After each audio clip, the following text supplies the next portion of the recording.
논술로 만나는 우리 역사 3권. 고조선은 어떻게 2000년 이상 계속될 수 있었을까?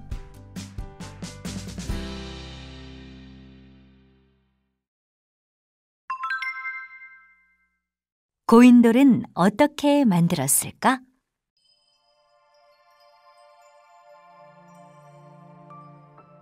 세월이 흘러 환웅은 늙고 병이 들었습니다. 한동안 시름시름 앓다가 결국 세상을 뜨고 말았습니다. 환웅께서 이렇게 돌아가시다니. 하늘신께서 어찌하여 환웅님을... 여러분, 언제까지나 슬픔에 잠겨 있을 수만은 없소. 어서 새 족장을 뽑도록 합시다. 새 족장이라면 당연히 단군이 되어야 하오. 맞소. 단군은 환웅님께 부족을 다스리는 법을 잘 배워두었으니 족장으로서 부족함이 없을 것이오. 이렇게 하여 단군은 환웅족의 새 족장으로 추대되었습니다. 단군, 어서 땅을 파서 환웅의 시신을 모셔야 합니다. 시신 위에 쌓을 돌도 나르고요. 그러자 단군이 고개를 저으며 말했습니다. 지금까지는 사람이 죽으면 돌을 쌓아 무덤을 만들었지만 이젠 다르오. 돌아가신 아버지의 시신을 예전 방식 그대로 묻으면 그 위대함이 후세에 잘 전해지지 않을 것이오. 듣고 보니 그렇군요. 그럼 어떻게 하면 좋겠습니까? 사람들은 잠시 슬픔을 잊고 환웅의 장례 방식을 의논했습니다. 거대한 바윗돌을 세우고 환웅님의 시신을 그 아래 묻으면 어떻겠소? 게다가 커다란 돌에는 영혼을 지켜주는 신비한 힘이 깃들어 있지 않소? 참으로 좋은 방법입니다. 사람들은 큰 바윗돌로 새로운 무덤을 만들기로 했습니다. 이 모든 일을 단군이 직접 맡아서 지휘하였습니다. 먼저 장정들은 산으로 가서 가장 크고 단단해 보이는 바위를 골랐습니다. 그리고 바위의 갈라진 틈 곳곳에 나무 말뚝을 단단히 박았습니다. 이어서 말뚝 위에 물을 듬뿍 뿌렸습니다. 며칠이 지나자 나무 말뚝이 물에 불어 팽팽해지면서 바위가 쩍 갈라졌습니다. 이제 집채만큼 커다란 받침돌을 동아줄로 꽁꽁 묶고는 통나무 위로 굴려 고인돌을 만들 위치까지 옮겼습니다. 이제 받침돌을 세워야 하니 구덩이를 파시오.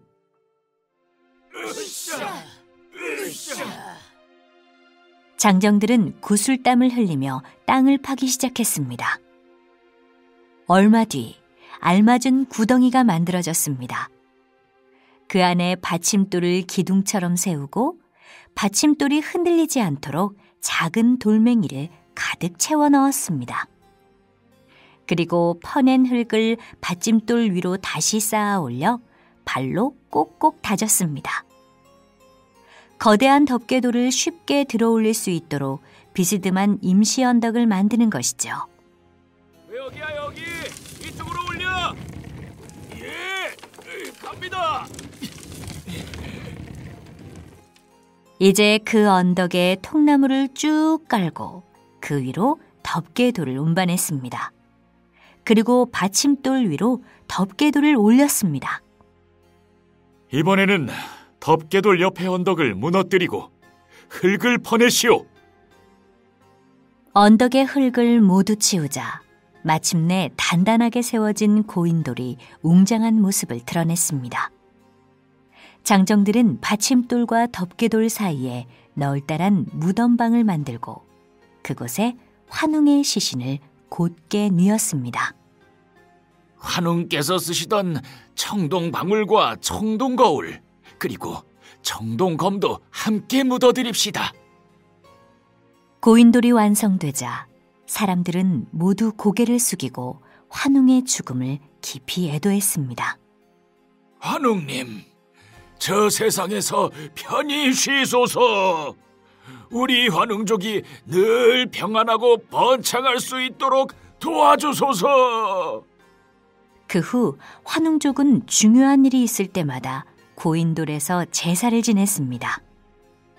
고인돌은 무덤뿐만 아니라 제사를 지내는 제단의 역할도 하였던 것입니다.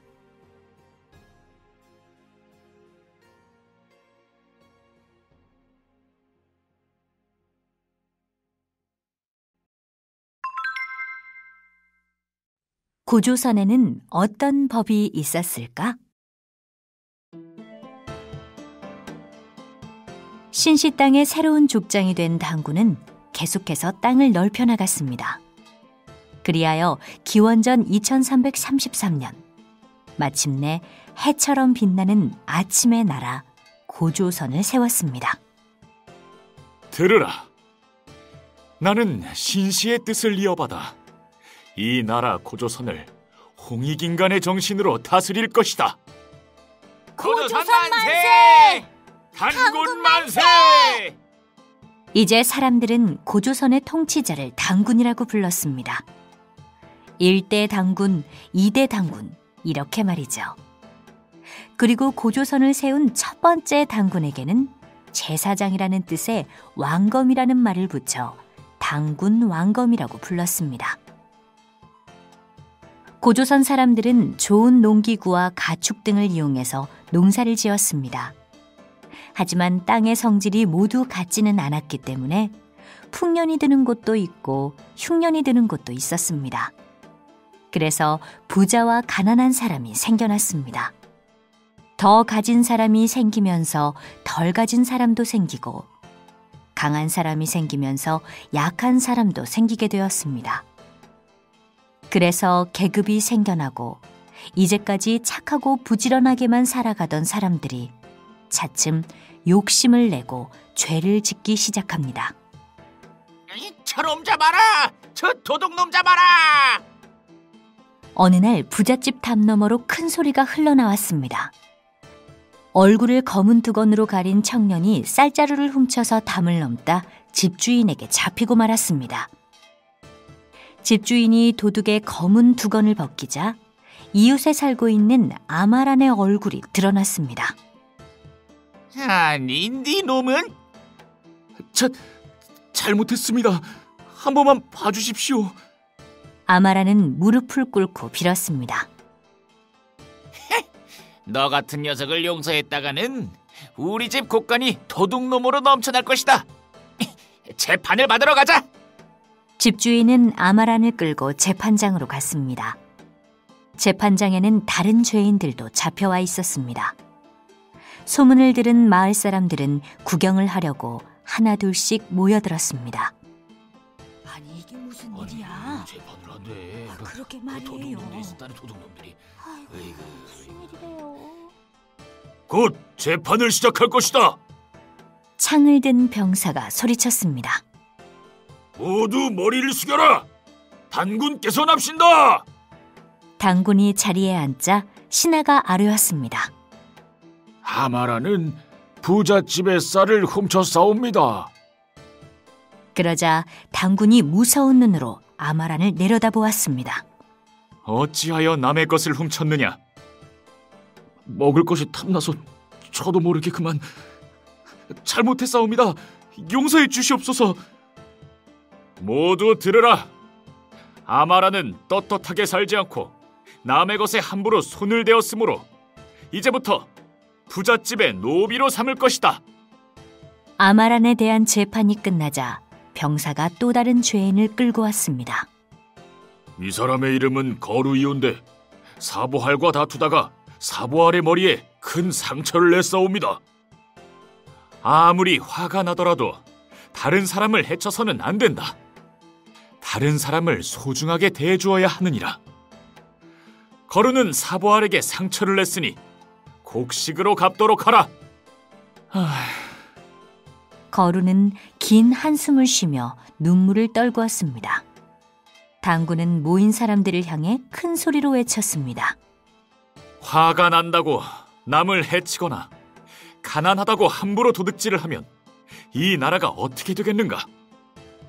고조선은 홍익인간의 나라, 모든 사람이 살기 좋은 나라가 되어야 한다. 그러기 위해서는 우리 모두가 고조선의 법, 발조법을 잘 지켜야 한다. 알겠느냐?